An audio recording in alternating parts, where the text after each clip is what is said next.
Hi, I'm Ashley McElwain, licensed marriage and family therapist and founder and CEO of Foundation Restoration. Welcome to Foundation Restoration's Real Talk podcast, where you'll find real people discussing real issues while offering real help at the intersection of clinical expertise and a biblical perspective. We're so glad you've joined us.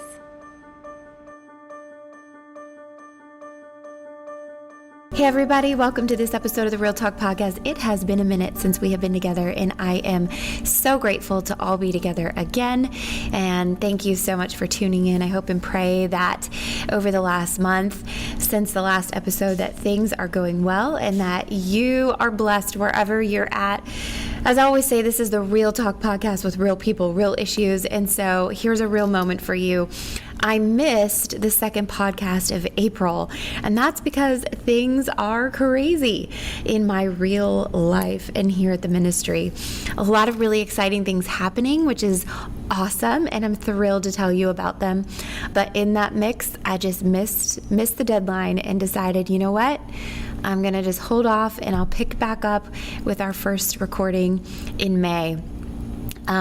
For those of you who are watching this video, I post videos and clips on YouTube and our social media. So if you're not subscribing YouTube, please take a moment and do that. Just go to our YouTube channel and check out Foundation Restoration and subscribe. I do post clips on there. So if you are watching, you'll see what I'm talking about. If you see a clip on our social media, which again, if you're not following us, please make sure you do on Instagram, Facebook.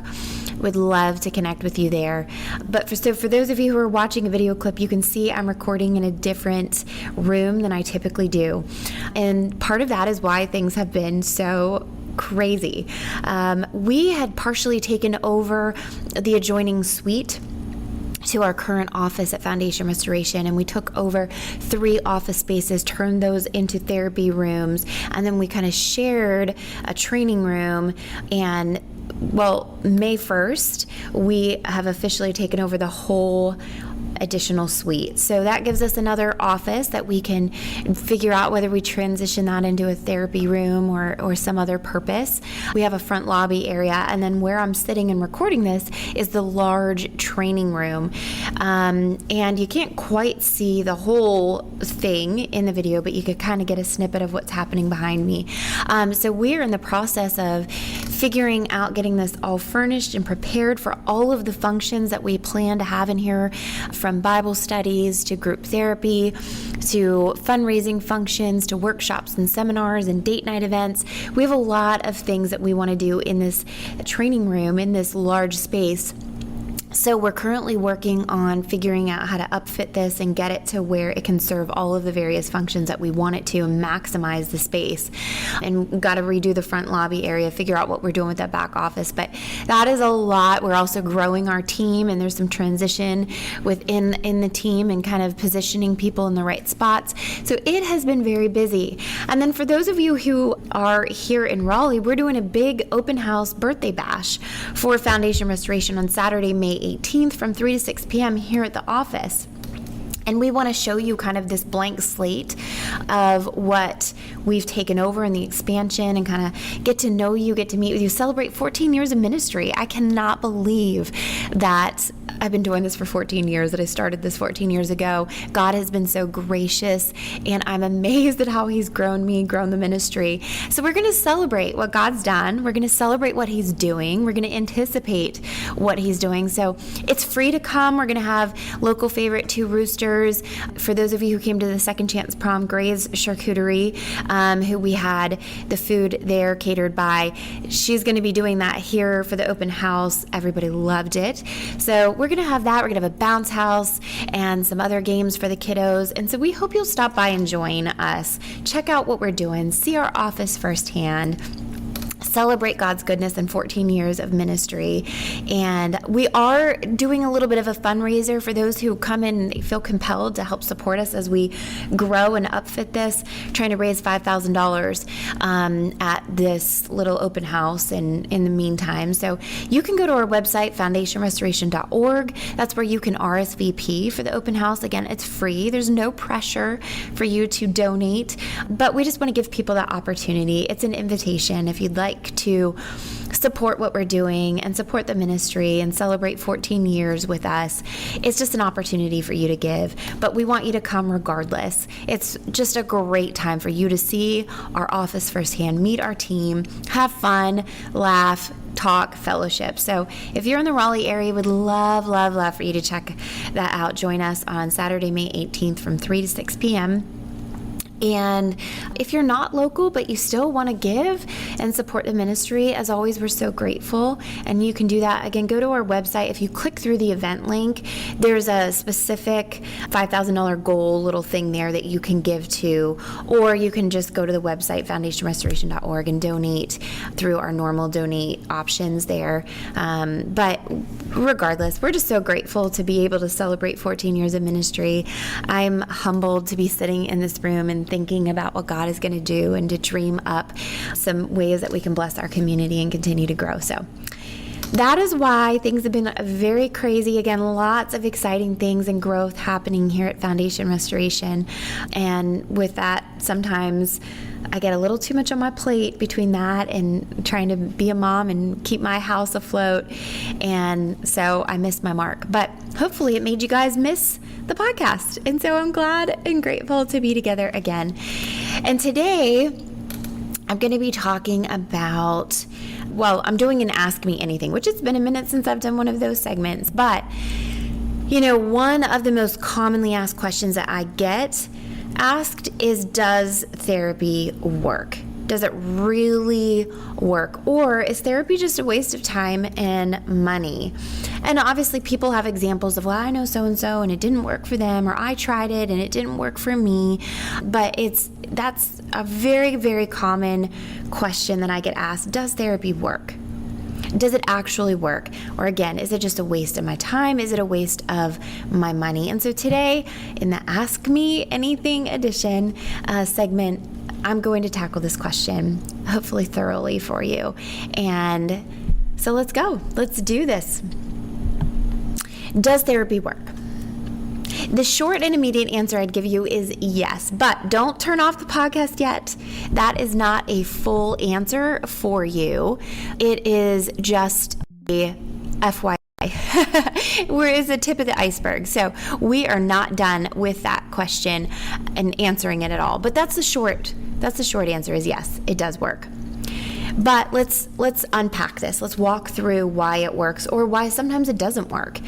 First point I would like to make: therapy works for those who work. It works for those who are willing to work. If you think a therapist is going to magically fix you or your issues, you're wrong. So no, it won't work if you think that the therapist is the one who fixes it. No one can do the work for you. It's up to you to do the work. And so if you're not willing to work and you're not willing to put in any effort or work with your therapist or your counselor, no, therapy is not going to work for you. If you are going to put in the work, yes, it will work for you. But the bottom line is therapy works for those who do the work. Therapy works for those who do the work. You can get in a car, but if you don't turn it on, if you don't hit the gas pedal, if you don't steer, if you don't actually drive your car, you're not going to go anywhere, are you? No one can drive a car from the passenger side either, right? I can be a passenger and say, hey, you to brake, okay? Which I know there are a lot of you out there that are like, oh yeah, no, trust me, I've got lots of backseat drivers in my life. But the reality is they're not actually driving the car, are they? They're giving their input. Maybe they're helping you navigate, but they're not the one operating and actually driving the car. And that's the same with therapy, right? A therapist cannot drive your car.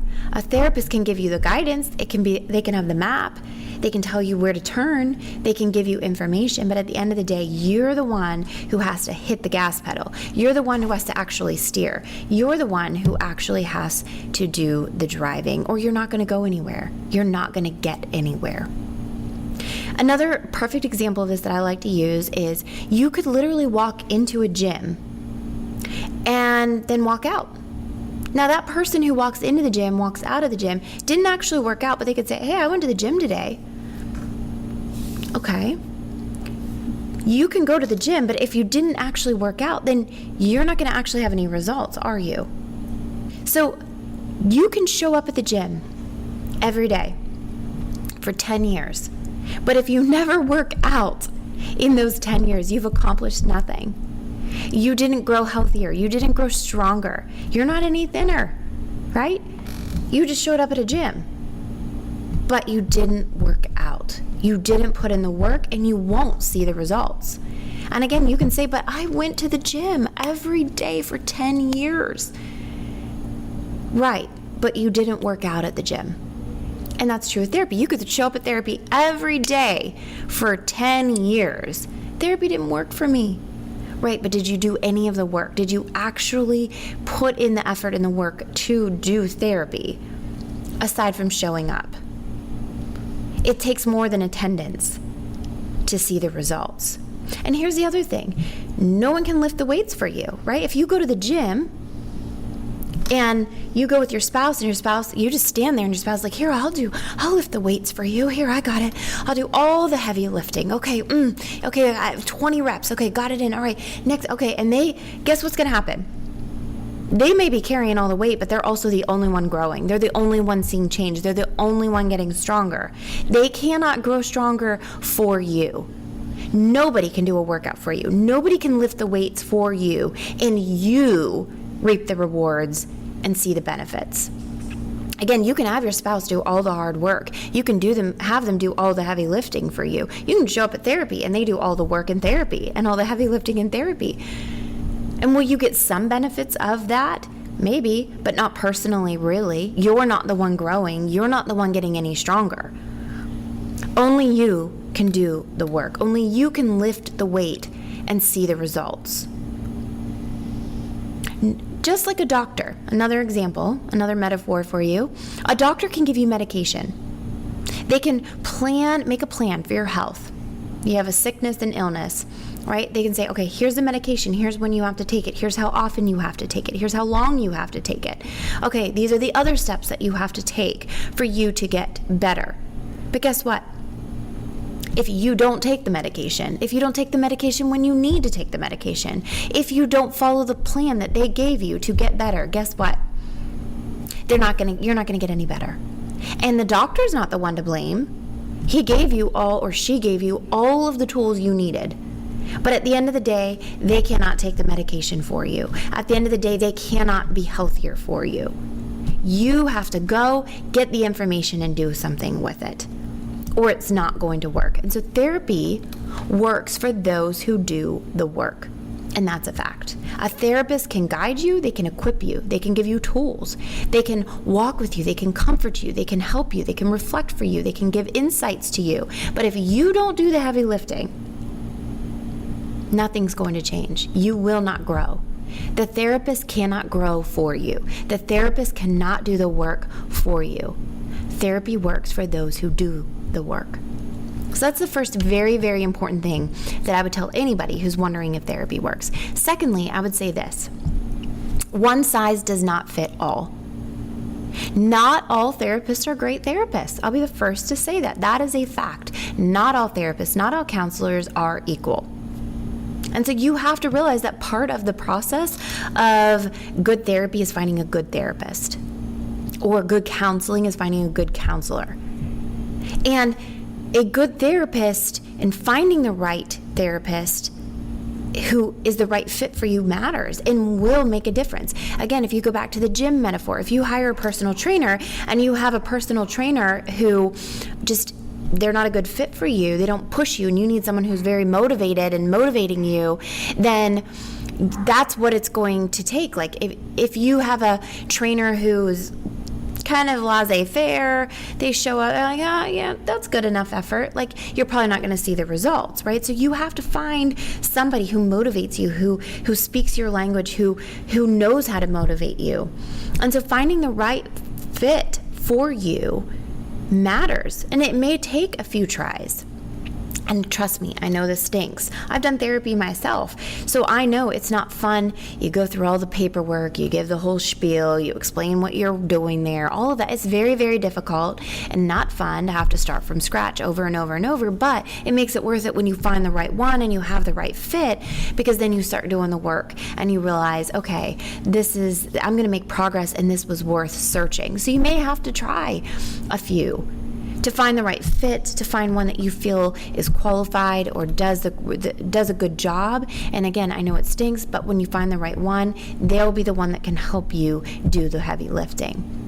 And here's the thing, not all types of therapy work well. It really does depend on you. It depends on your situation. It depends on your style, your personality, your preferences. Some people are natural storytellers, and so they may need to find a therapist who has a narrative approach. That narrative approach might be the best fit for somebody who enjoys telling stories, and they find that they move through things through the power of storytelling. And so again, you need to find a therapist who works well with a narrative therapy.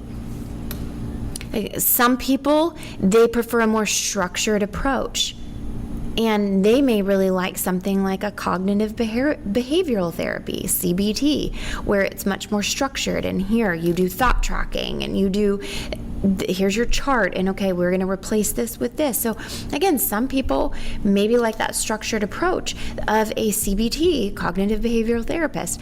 So it really depends. Some people like homework and a more direct approach, and so they need a therapist who gives homework and is very direct. Some people, and this is me, I need a very warm, nurturing approach. I need somebody who I feel like they are very caring and nurturing. And so I need to have a therapist who is caring and nurturing. So part of it is knowing yourself, part of it is knowing your style, part of it is knowing what motivates you in general, what your approach is, and then being able to communicate that to the therapist and find out if that fits.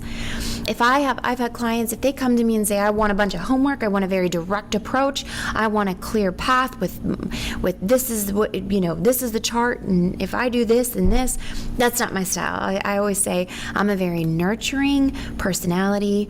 I'm very relational.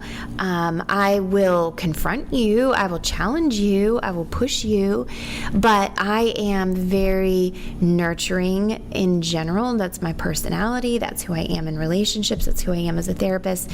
And so I would say if you want a very, very matter of fact, here's your formula, that's not me. I'm very intuitive. I like trying to discern what's really happening, and I like to be very nurturing in that process. So again, I might not be the right fit for you. And I do tell clients that in intake sessions, that first session, I say, keep in mind, I might not be the right fit for you, and that's okay. And if I'm not, communicate that with me so I can try to find you the right therapist who fits your style or what you're looking for. So one size does not fit all with therapy in order for it to be effective and work. The third thing I would say is, if for therapy to work, you have to ask yourself, what are your intentions? Because let's be crystal clear. Not everyone who comes into therapy is coming in with the right intentions, and your intentions do matter. If you're coming into therapy to check a box, then it's not going to be effective. And I've seen this a lot. I've seen couples who come in, they really have no desire to do any work. Their mind is made up. They're not looking to grow. They're looking to say, we tried therapy, it didn't work, we're done. And I've seen this with other people, individuals that I work with. And they come in, they don't have any intention of doing the hard work. They just want to say, I tried therapy and it didn't work for me. If that is you, you're coming in with the intent of checking off a box to say, I did it, it didn't work for me, it's not going to work for you. And that goes back to that point one, which is therapy works for those who are willing to work. So if you are not willing to put in work, if you're not willing to put in the effort, if you're not willing to show up at the gym and do a workout, if you're not really going to lift the weights, you're not really going to see the results. And that is true with therapy. And I think in general, when you come in with the intention of, I'm checking a box, done, did it, didn't work, If you come in, my mind's already made up, and I'm here for you to just affirm that I'm right, not going to work. And I've seen this a lot with couples too. I'm coming in, you're going to tell my spouse how they're terrible and they've got to do all the work. So, and if you don't do that, then I'm done. I'm out. That's not going to work, right? Like, the point of therapy is to come in and wrestle. Wrestle with what you're dealing with. Wrestle with maybe your perspective on it is not accurate. Wrestle with maybe this isn't what you thought it was. It's digging in. And I use this analogy a lot with therapy. Therapy is like unpacking a hoarder's house. And you go in and there's so much junk, and it takes time and it takes patience to unpack it all, pull everything out, get everything out on the table.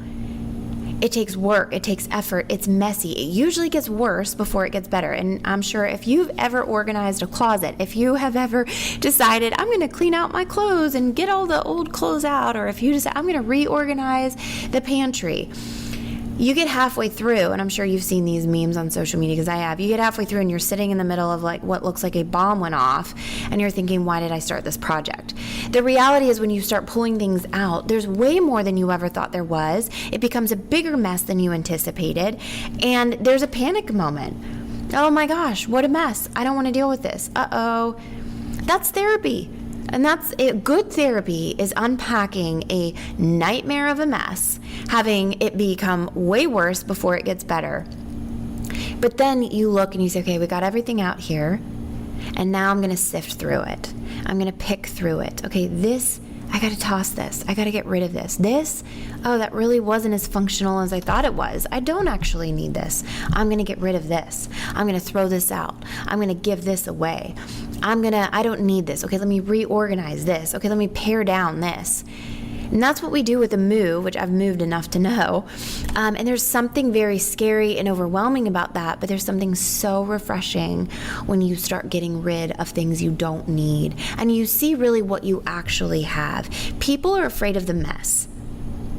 People would rather a chaotic, organized mess that they already have, that they can deny is there, than to pull it all out and look and say, oh, because usually it's worse than you thought it was. And so people just avoid the work of that. But here's the thing, and I like to be honest with my clients, it's going to get worse before it gets better. And you have to realize that. And you have to realize it's a lot of work, and you're going to pull out a ton of crap. Stuff's going to come out you didn't know you had. But once it does, you pare it all down. You get rid of things, you clean things, and you realize, wow, this feels so good. To get rid of what I don't need, to keep and realize and organize what I do need, and to then put it all in its rightful place. And when you move, and I always say this, then you move, then you have to get it all back out again, right? Because then you have to realize, okay, here's the space that I have in my life. Now this closet's only this big. This doesn't all fit in there. And so then you have to kind of reconfigure and organize, and sometimes you have to get rid of a little bit more. But then you put it all in there, and you get settled in your new home, and you take a step back and you realize, wow, this feels good. This feels clean. This feels organized. And I'm so glad I went through all of that mess to get to this byproduct. And the reality is, right, we get cluttered again. And we have to clean out again, and we have to organize again, and we have to do hard work again. But it's in the hard work, it's in sifting out and being honest with the mess that we find order, we find peace, we find strength, we find room in our lives for good things because we've eliminated the junk. And so that's what I tell people. That's therapy. So if you're wondering what to expect, a good therapist, a good counselor is going to tell you it's going to get real messy before it gets better. So you have to have a readiness for that, and some people aren't ready for that. If you come into therapy to check a box, it's not going to work for you. It's not going to, it'll check the box technically, But no, therapy's not going to change anything if you came in not wanting to change. If you came in wanting to check a box, you can check a box and go about your way. But it's not going to work for you if your intentions are to fix somebody else, to not have to do any heavy lifting, or to just check a box. It just isn't going to work. If you think that therapy or a counselor, one size fits all, and I just show up and it's going to be the perfect fit, it probably won't be.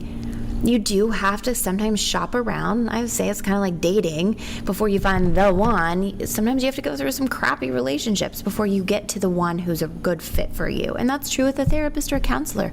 Find somebody who fits your personality type. Find somebody who fits your learning style. Find somebody who can speak to you in a way that you can hear it. That's very, very important. And then follow through. Give them the time. And I'm like, therapy is a process. So if you think you're coming in 3 sessions, problem solved, I'm out of here, again, you're probably not going deep as you need to go to really get to the root of the issue. And I don't know how effective it's going to be for you. Therapy is a process and an investment, kind of like going to a gym. You're not going to work out 3 times and be like, all right, there we go. I look exactly how I wanted to look. No, you got to work out for a long time, for the long haul. And usually there's maintenance, right? You never really stop working out. You have to maintain. You may be able to pull back, right? You kind of have the initial burst to get you where you want to be, and then you kind of scale back. That's therapy too. Usually there's a big burst and it's kind of intense in the beginning and you do it more frequently. But most of my clients I've seen for a very long time, and they're just in maintenance mode, and they come back just to tune up, to clean out that little corner that got cluttered. So keep that in mind. One size doesn't fit all, and it takes time. It's a process, just like anything else is. But again, the biggest thing I would say if you want therapy to work is that you have to do the work. You cannot think somebody else can lift the weights and you get the muscles. You cannot think somebody else is on the healthy diet and you're going to lose the weight. You cannot think someone else is going to take your medicine and it's going to be effective for your body. Therapy works when you do the work. A therapist cannot fix you. A therapist can give you the tools to fix yourself. A therapist can give you the instructions. They can give you the support. They can give you a lending hand, but at the end of the day, only you can do the heavy lifting. Only you can actually drive and operate your car. Only you can actually take the medicine. It's up to you to do the work. It's up to you to take the insights, to take the guidance, to take the effort and flip that, switch that, and apply that and implement it into your life. So does therapy work? Yes. Therapy does work for those who want to work, for those who are willing to say, I don't have it all figured out, for those who are willing to say, teach me, help me, guide me, I need to grow. And I will say this as a one last side note.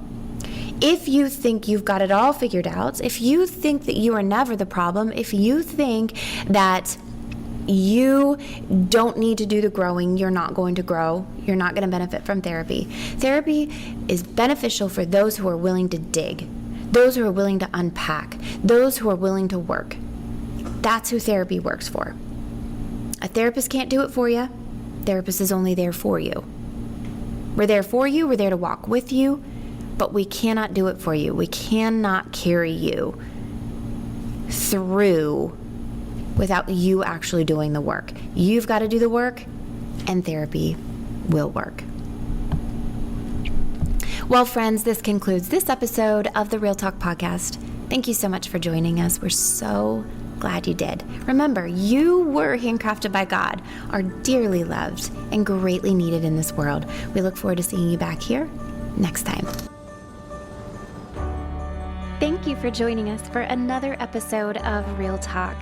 To stay connected, follow Foundation Restoration on Instagram and Facebook at FND Restoration, or visit us at www.foundationrestoration.org for more information.